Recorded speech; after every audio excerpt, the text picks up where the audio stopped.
D'abord, c'est quelques éléments de contexte, hein, parce que, en fait, c'est un travail avec l'ANAME et l'ADEME, c'était en 2013, pour faire un label tunisien, parce que le besoin s'est senti à faire un label.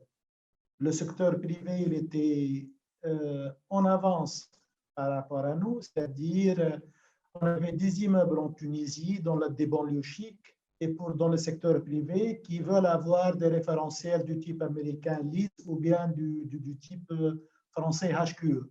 Donc, c'est pour ça que l'ANAME, avec l'appui de l'ADEME à l'époque, a voulu mettre en place un label tunisien qui reprend un tout petit peu le contexte climatique tunisien, le contexte social, économique, etc., et adapter ce qui fait ailleurs au contexte tunisien d'une façon générale.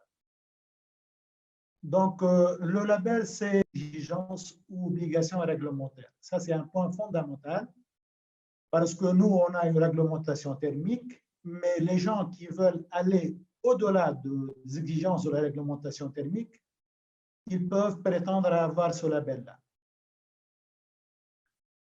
Il est basé sur tous les labels dans le monde, il est basé sur un score, c'est-à-dire des notations, et vous avez un droit d'entrée avec un score minimal, et en gravitant les échelons, et vous pouvez avoir des notes et des scores plus importants, plus conséquents, et donc vous pouvez avoir un niveau plus élevé dans le label.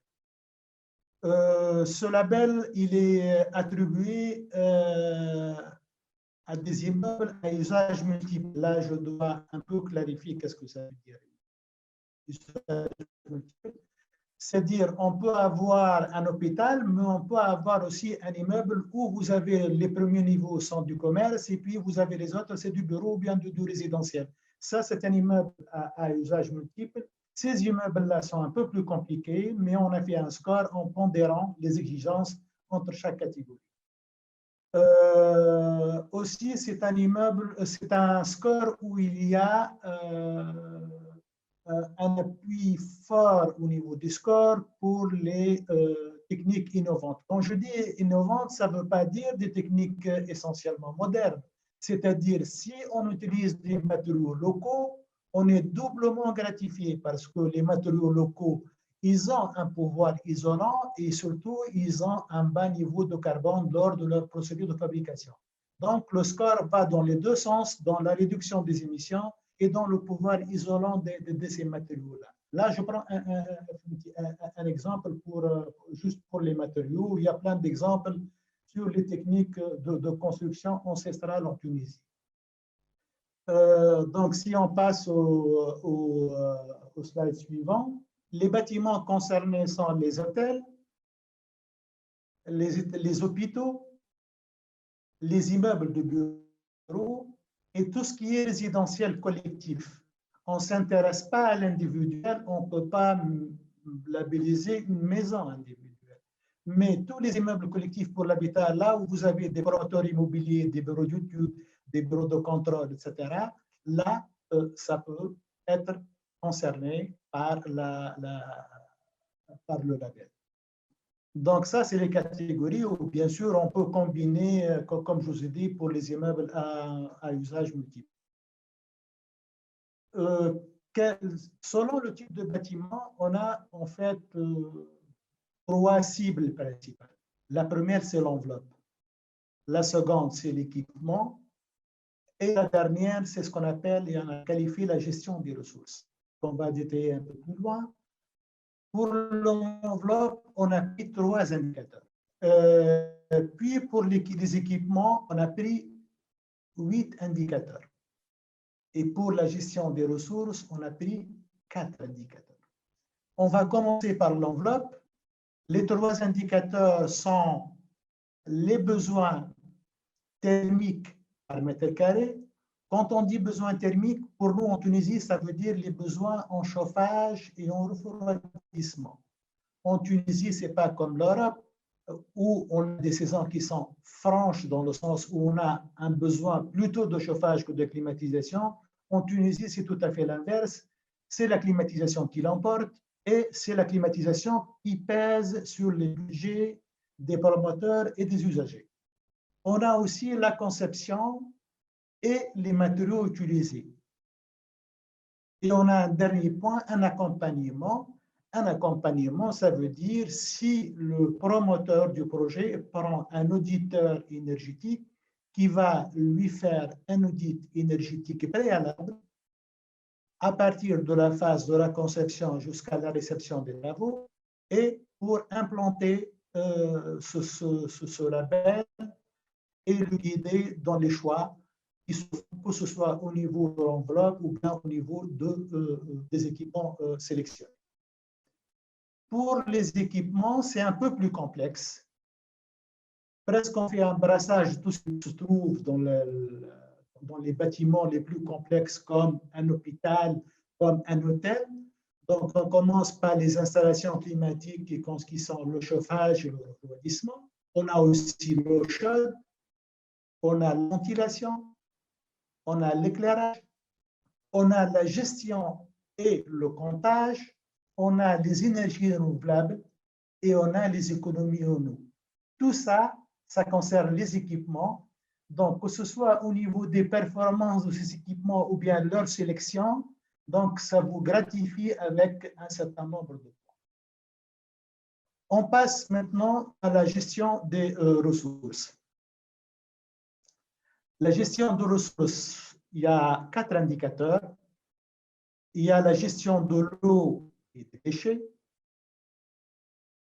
Il y a la sensibilisation. Il y a la comptabilité et le cadastre énergétique.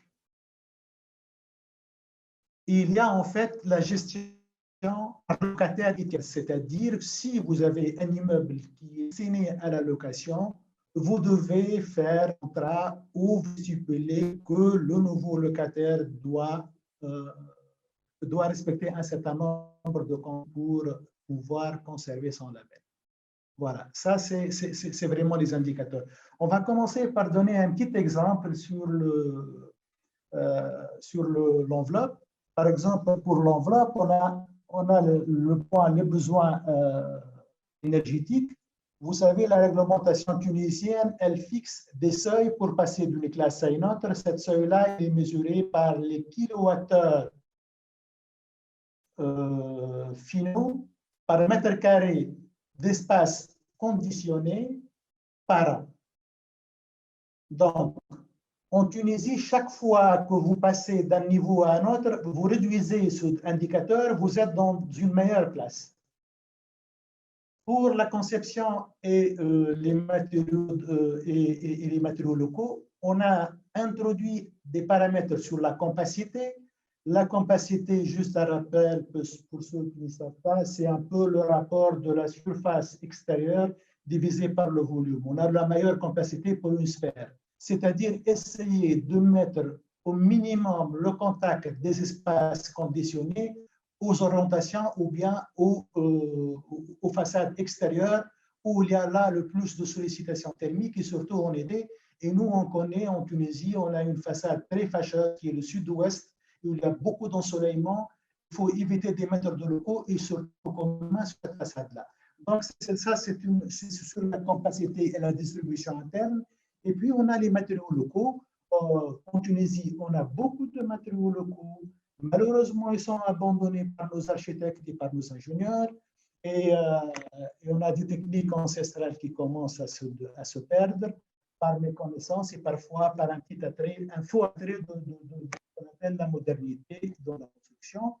Et puis enfin, accompagnement par auditeur, ça je viens de l'expliquer. Chaque fois que le maître d'ouvrage fait un contrat avec l'auditeur, et je rappelle que si le maître d'ouvrage fait un contrat avec un auditeur, toutes les études sont subventionnées par le Fonds de transition énergétique. Et la subvention, c'est à 70%. C'est-à-dire si vous faites recruter un auditeur qui va vous accompagner, les frais seront supportés par l'État à hauteur de 70% de la valeur du contrat, en hors taxe, bien sûr. On va développer un tout petit peu ces trucs-là au niveau des enveloppes. On passe au slide d'après. Si vous regardez que, par exemple, si vous prenez les cibles, les kilowattheures par mètre carré, La réglementation thermique, elle diffère d'un hôtel par rapport à un bureau, par rapport au secteur de santé. Donc, dans chaque secteur, vous n'avez pas le même score parce que la réglementation elle est différente. Le principe, c'est quoi? Le principe, c'est de dire si vous êtes dans la classe réglementaire, votre score est 0 parce que c'est réglementaire, vous êtes obligé de le faire. Par exemple, dans le secteur public, on exige toujours une classe minimale de 3. En Tunisie, les classes sont classées de 1 à 8 et non pas de A à G, comme en Europe. Hein. Donc, si vous voulez passer vers la classe 2, vous êtes gratifié. Si vous voulez passer vers la classe 1, vous donnez le maximum de la note. Pour le secteur privé, on est moins exigeant parce que l'État doit donner l'exemple. Donc, la classe 5, c'est 0. Et puis, si vous voulez aller à droit 2 et 1, chaque fois que vous passez d'une classe à une classe meilleure, vous avez votre score qui va avec. C'est le même principe avec la capacité, les matériaux locaux. Donc, on regarde le taux d'exposition des locaux conditionnés vers les façades et vers les extérieurs. Il y a des calculs assez précis dans le label. On regarde les matériaux et surtout le contenu en CO2 de matériaux.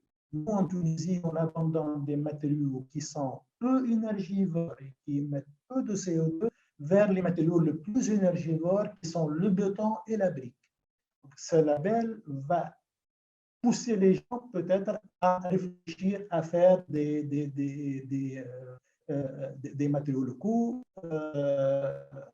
ce qui va favoriser bien sûr la dynamique au niveau local, mais surtout ce qui va réduire un peu les émissions de l'industrie des matériaux de construction, qui est une industrie très énergivore et pèse lourdement dans le bilan carbone de la Tunisie. Il y a enfin, bien sûr, ce que je viens d'évoquer, l'accompagnement par un auditeur.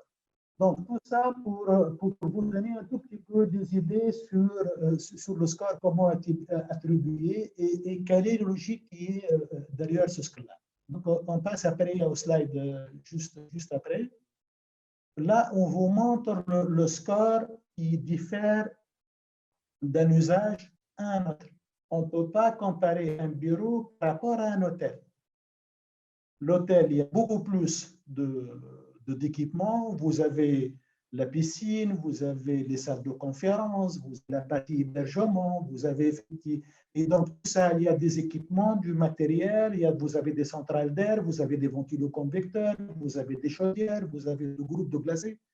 Mais dans les bureaux, mis à climatisation, etc., il n'y a pas grand-chose. Donc, c'est pour ça que le score varie d'une cible à une autre.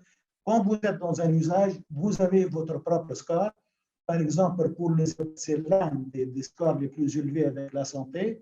Vous avez un maximum de 142 points où tout est emporté. La majeure partie, elle est portée par la cible équipement. Parce que dans un hôtel, c'est vraiment les équipements qui s'imposent par rapport à l'enveloppe ou bien la gestion des ressources. Si on a la même, et maintenant en pourcentage, on passe au slide d'après, Vincent. Donc, vous allez voir de la même manière que les équipements, c'est dans le poids des équipements dans le secteur hôtelier, c'est 48, c'est la moitié du score, ce qui est presque la même chose. Par exemple, si vous rentrez dans le résidentiel, non, pas du tout. C'est vraiment l'enveloppe qui commence à l'emporter par rapport aux équipements, parce que dans le résidentiel, d'abord, vous avez peu d'équipements et en plus, vous n'avez pas la main sur les équipements, parce que les gens, quand ils occupent leur maison, vous n'avez pas beaucoup de choix. Donc, on commence juste à faire des sélections sur le système de climatisation ou bien les chaudières installées dans un logement, mais au-delà, on aura la main parce que les gens qui ont la liberté de choisir leurs équipements, de les rénover et de les entretenir. Juste maintenant pour montrer que quel score minimal il faut avoir pour être classé. Donc, on a le label commence par la classification argent, et puis de l'or, et enfin de la platine. Là, on vous donne seulement pour les projets neufs. Pour les projets neufs, pour entrer dans le label, il faut au moins avoir dans votre usage, c'est-à-dire hôtel, santé, etc., 30% du score, un minimum. Si vous avez moins de 30%, vous ne pouvez pas prétendre à avoir une classification dans le... Donc, si vous avez entre 30 et 40% de ce score-là, vous êtes dans l'argent. Si vous dépassez les 40 pour aller jusqu'à 70% du score maximal, vous êtes dans l'or. Et si vous dépassez les 70% de ce score-là, vous êtes dans la platine.